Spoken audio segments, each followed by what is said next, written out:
Oh boy, do I ever hate living in 3 dimensions, alright. But apparently some people like it, like Mario for example, because he's been in 3D for quite a while at this point. Even longer than I've been in 3D. What? They're porting 3 3D Mario games to the Nintendo Switch in the Mario 3D All-Star Collection? That's awesome! Well, not so fast there, bud. It ain't all sunshine and rainbows with this one. While this collection is still good, there are a lot of complaints I have with it. 5 of them specifically, which will be talked about in this video. Now before you call me a grumpy old Toadsworth or whatever who just complains about the game, well then check out the video I made yesterday where I talked about what I liked in this game in the top 5 best things about Mario 3D Collection. Link for that is in the description, but if not, then let's get on with this video. And once again, this list is in no particular order. So these collection things are great because you can take a bunch of old games, bundle them together, and update a lot of features for the modern times. And one of the biggest improvements in games in general over time is the graphics. So what a perfect opportunity this collection is, since they could completely remake the graphics in— What? They didn't update the graphics at all? You're just saying they updated the resolution? Okay.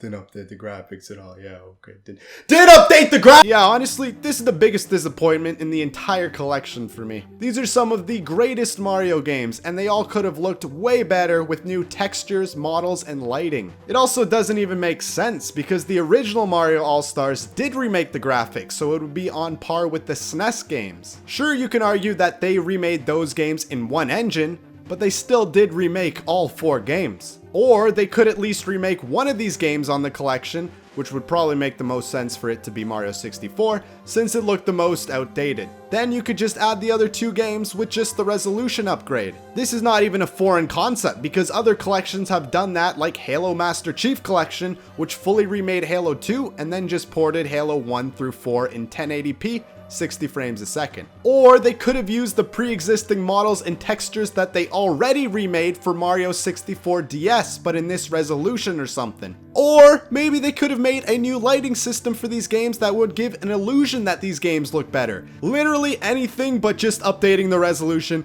would have been appreciated. So it was kind of a letdown that they didn't do more with it.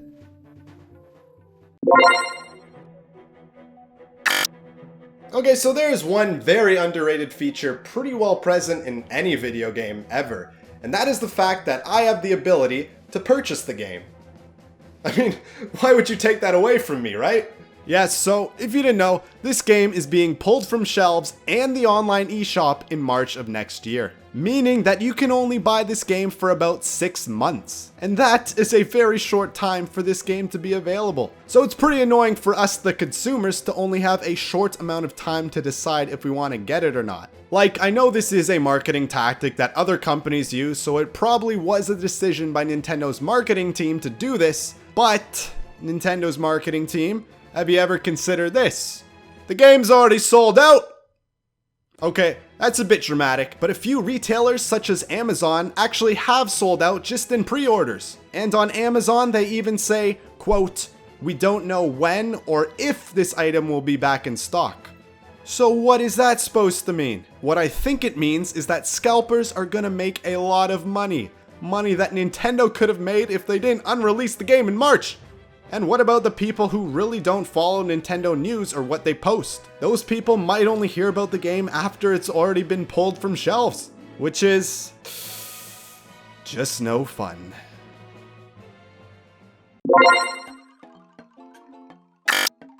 Okay, no build up for this one. We all see it, or don't see it rather, and that is the fact that there is no Mario Galaxy 2.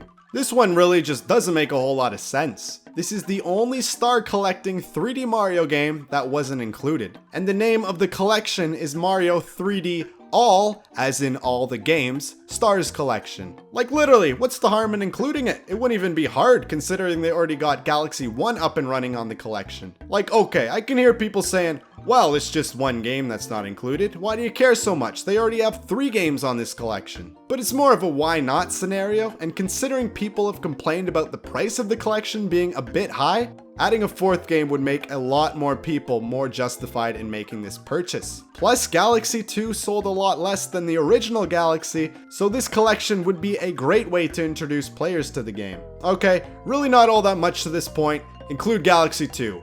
Next! Alright, so just stand about here, and one step forward, and one step backward. That was an analogy, if you couldn't tell. Yeah, this reason is going to be a few different things, but they are basically all the same issue. Nintendo taking one step forward to improve something, and then not improving the same thing in other areas. I'll give you an example. So they updated the controls to work on the Switch Joy-Cons and Pro controllers, which is better than some of the old controllers. Great. But there's no GameCube controller support for Mario Sunshine or any of the games for that matter. What this means is you can use a GameCube controller despite what many articles have said, but on the software side there is no recognition that it is a GameCube controller, meaning you can't use any of the features only the GameCube controller has. The main one being the analog triggers, which would have helped the gameplay in Mario Sunshine. Now what used to be done with one trigger has to be mapped to two buttons, and it kind of makes the silky smooth controls of the original Sunshine just a bit worse. Another thing they updated is the resolution to 1080p. That's fantastic! But Mario 64 is still in 720p. Huh? Why? Seriously, why? That doesn't make any sense. You already upgraded the resolution from 240 to 720, so why not make it the same as the other games? You didn't do it far enough, apparently. It's not like this game couldn't run because it's the least demanding game on the collection in terms of performance. And also, they made Mario Sunshine in widescreen now when before it was in 4:3. Awesome. And again, with Mario 64, it was originally released in 4:3, and in this collection, it's still 4:3. What? Why? Now you're just making less and less sense. No idea why these two things were not included for Mario 64. Seriously, both are in Sunshine and none in 64. Makes no sense to me.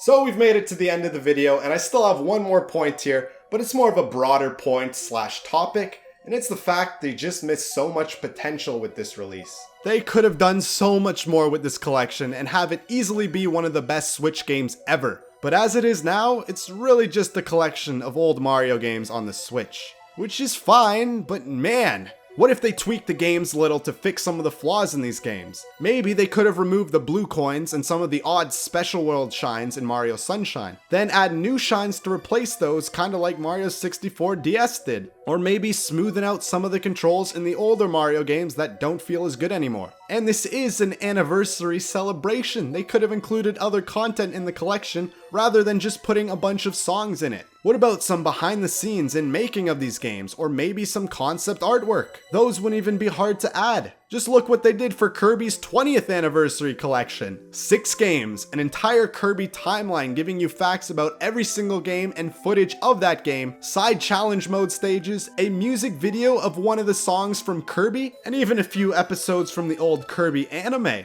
And then we got this game, which was 3 Mario games with minor tweaks and a soundtrack. So you can see how it seems like a bit of a letdown. And those are my main complaints about this game. Again, if you want to see what I liked about it, check out the video in the description. But overall, it was a good game, but there wasn't too much new content for people who had already played the originals. I guess for now, we can just wait for the 3D All-Stars Zelda collection coming out next year. Right?